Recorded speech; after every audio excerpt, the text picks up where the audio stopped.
ఇప్పుడు oil seal అయితే change చేశాను నేను. ఇది వచ్చేసి మనకి పాతది చూడొచ్చు, ఆయిల్ అంతా ఉంది.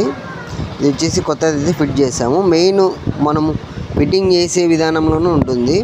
నేనైతే క్రాంక్ పిన్ బేరింగ్తో ఫిట్టింగ్ అయితే చేశాను ఇలాగా, అంటే కరెక్ట్గా మనకి ఫిట్టింగ్ అనేది అయ్యింది.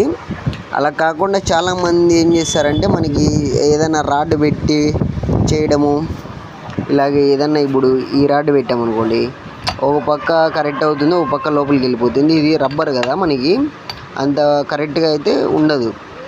అందుకని చెప్పేసి మనం ఏదైనా కానీ ఇలాగ మొత్తం లెవెల్గా ఉన్నది తీసుకొని ట్యాప్ చేసినప్పుడు మనకి స్ట్రైట్గా అనేది వెళ్తుంది. అందుకని చెప్పేసి నేను అయితే మీకు చూపిస్తున్నాను. పిన్ బేరింగ్ ఎలాగో మన దగ్గరే ఉంటాయి కాబట్టి అందుకని చెప్పేసి కంపల్సరీ ఈ పిన్ను వాడండి. ఆయిల్ అనేది లెవెల్గా కూర్చుంటుంది మనకి. అందుకే మనకి పడుతుందని చెప్పేసి వీడియో